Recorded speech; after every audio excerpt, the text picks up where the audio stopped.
우리는 하나님께 은혜를 받은 사람들입니다. 하나님의 은혜 받은 사람들이 꼭 하는 것, 구원받은 사람들이 반드시 하는 것이 있는데 그것은 하나님께 자기의 귀한 것을 드리는 것, 예배 드리는 것입니다. 하나님께 은혜 받은 사람들이 하고 싶은 것이 바로 하나님께 자기의 가치 있는 것을 드리는 것입니다. 아니, 더 정확히 말하면 하나님의 은혜 받은 사람들에게 하나님께서 원하시는 것은 바로 예배입니다. 하나님께서는 이집트의 노예로 있던 이스라엘 백성들을 해방시키기 위해 모세를 보내셨습니다. 모세는 바로에게 하나님께서 이스라엘 백성들로 하나님께 예배드리도록 이집트에서 내보내라고 하신다라고 전하였습니다.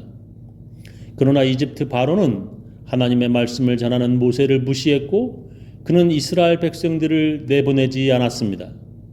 그래서 하나님께서 이집트에 여러 재앙을 내리시면서 급기야 하나님께서 바로의 첫 번째 아들을 죽이셨고 그제야 그는 마지못해 이스라엘 백성들을 내보냈습니다. 그렇게 이스라엘은 하나님의 도우심으로 이집트에서 탈출할 수 있었습니다. 그러나 이집트의 바로는 그들을 잡으려고 군사들을 보내어 뒤쫓게 하였습니다.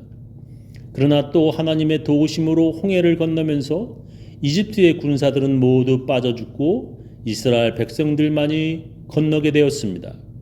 그렇게 그들은 하나님의 은혜를 받았습니다. 또한 그들이 광야를 지나갈 때 그들에게는 마실 물도 없고 먹을 음식도 없었는데 하나님의 은혜로 그들은 생명을 유지할 수 있었습니다. 그렇게 하나님의 큰 은혜를 받은 그들에게 하나님께서 원하시고 명령하신 것이 바로 하나님께 예배드림이었습니다. 하나님께 예배드림은 하나님으로부터 은혜 받았다는 사람들이 당연히 해야 하는 것입니다. 하나님께서는 하나님의 은혜로 구원받은 사람들에게 하나님께 예배드릴 것을 요구하십니다. 근데 하나님께 예배드릴 때에 규칙과 법이 있습니다. 하나님의 명령대로 예배를 드려야만 하나님께서 그 예배를 받으십니다.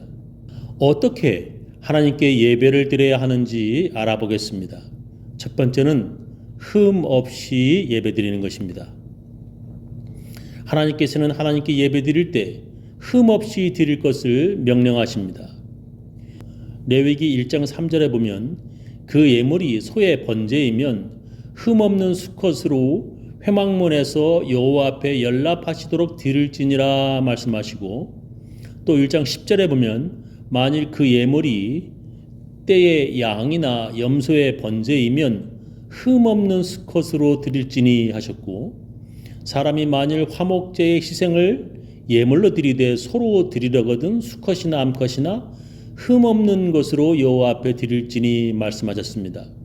성경은 여러 번 하나님께 예배 드릴 때에 흠 없는 것으로 드리라고 반복하십니다. 하나님께 예배 드릴 때 귀한 것을 하나님께 드릴 때에 흠 없는 것으로 골라 바치라고 명령하십니다. 흠 없는 것이 어떤 것인지 성경을 보면 잘 알 수 있습니다. 너희가 눈멀고 병들고 저는 짐승을 나에게 제물로 바치는 것이 악하지 않느냐? 너희는 그것을 너희 총독에게 바쳐보아라. 그가 너희를 좋아하며 너희를 기꺼이 받아들이겠느냐? 말씀하십니다. 너희는 또 이 얼마나 실증나는 일인가 하고 말하며 제물을 멸시한다. 나 만군의 주가 말한다. 너희가 훔쳤거나 쩔뚝거리거나 병든 짐승을 제물이라고 가지고 오니 내가 그것을 너희에게서 달갑게 받겠느냐? 나 주가 말한다 하셨습니다. 흠 있는 것, 병들어서 시장에 내다 팔아도 사람들이 사지 않을 것들, 다리를 다쳐 쩔뚝거리는 가치 없는 양을 가지고 와서 하나님께 드린다는 것입니다. 그런 흠이 있는 것을 하나님께 드리는 예배를 하나님께서 받지 않으시겠다는 것입니다. 아니, 받지 않으시겠다는 정도가 아니라 그런 예배 드리는 사람들을 저주받을 것이라고 성경은 말씀하십니다. 말라기서 1장 14절에 보면 자기 짐승 떼 가운데 좋은 수컷이 있어서 그것을 바치기로 맹세하고서도 흠 있는 것으로 바치며 속이는 자는 저주를 받을 것이다. 나는 큰 임금이다. 나 만군의 주가 말한다. 이방 민족들까지도 내 이름을 두려워한다 말씀하셨습니다. 그렇게 흠있게 예배드리면 저주받는다고 하나님께서 말씀하시는데도 사람들은 하나님의 말씀을 무시하고 우습게 여깁니다. 하나님께 예배드릴 때에는 반드시 흠 없이 드려야 합니다. 하나님께서는 어떤 예배를 받으십니까? 두 번째는 자진해서 드리는 것입니다. 하나님께서는 자진해서 자원해서 하나님께 드리는 것을 원하십니다. 억지로 드리는 것이 아니라 마음에 원해서 자원해서 하나님께 드리는 것을 기쁘게 받으십니다. 이스라엘 자손에게 명하여 내게 예물을 가져오라 하고 무릇 즐거운 마음으로 내는 자에게서 내게 드리는 것을 너희는 받을지니라 말씀하셨습니다.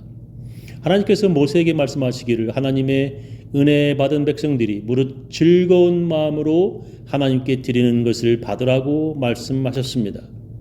하나님께서는 하나님의 은혜 받고 하나님의 복을 받은 사람들에게 하나님께 자원하는 예물을 드릴 것을 명령하십니다.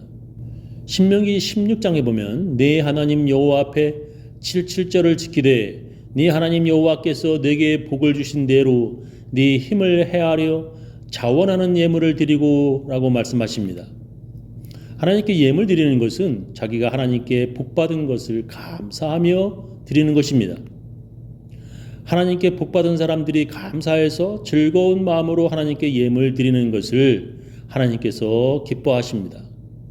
그래서 신약에서도 하나님께서는 인색함, 즉 아까워서 억지로 헌금하지 말라고 말씀하시면서 하나님은 즐겨내는 자들을 사랑하신다고 말씀하십니다. 고린도 후서에 보면 각각 그 마음에 정한 대로 할 것이요 인색함으로나 억지로 하지 말지니 하나님은 즐겨내는 자를 사랑하시느니라 말씀하십니다. 오늘 성경 본문은 사도 바울이 빌레몬에게 그의 자진하는 마음을 말씀하고 있습니다. 자기가 사도로서 빌레몬의 종 오네시모를 사도 바울 곁에 두도록 하고 싶었으나 그의 주인 빌레몬의 승낙을 먼저 받으려고 이 편지를 보낸다는 것입니다. 오늘 본문 말씀입니다. 나는 그를 내 곁에 두어서 내가 복음 때문에 갇혀있는 동안에 그대를 대신하여 나에게 시중 들게 하고 싶었으나 그대의 승낙이 없이는 아무것도 하고 싶지 않았습니다. 이것은 그대로 하여금 선한 일을 마지못해서 하지 않고 자진해서 하게 하려는 것입니다. 라고 말씀하십니다. 나에게 시중 들게 하고 싶었으나 즉 오네시모가 사도 바울과 함께 주님의 일을 할 수 있도록 하게 하고 싶었으나 주인인 빌레몬의 승낙 없이는 아무것도 하고 싶지 않았다는 것입니다. 마지못해서 하는 것이 아니라 빌레몬이 자진해서 자원해서 하게 하려고 그렇게 했다는 것입니다. 빌레몬에게는 오네시모가 적지 않은 돈이 되는 노예입니다. 그런 가치 있는 재산인 노예를 포기하고 사도 바울에게 준다는 것, 즉 그를 하나님의 일에 쓰임받게 한다는 것을 빌레몬이 자원해서 하게 하고 싶다는 것입니다. 빌레몬은 바울이 원하는 대로 자기 노예 오네시모를 자유인으로 만들어서 나중에는 그가 에베소의 감독이 되게 하였습니다. 빌레몬의 자원함으로 주님께 드린 그의 노예 오네시모가 에베소의 감독이 된 것입니다. 하나님께서 빌레몬의 그 자원하는 마음을 기쁘게 받으셨을 것입니다. 지난 주일 우리 교회 어느 분이 자기 집을 팔았다고 11조를 하셔서 저는 무척 놀랐습니다. 제가 목회하는 동안 그런 일은 처음이었기 때문입니다. 헌금 금액도 엄청 커서 놀랐지만 그렇게 기쁘게 자원하는 마음으로 헌금하시는 그분의 믿음에 저는 더 감동이었습니다. 하나님께서 그 예물을 기쁘게 받으신 줄 믿습니다.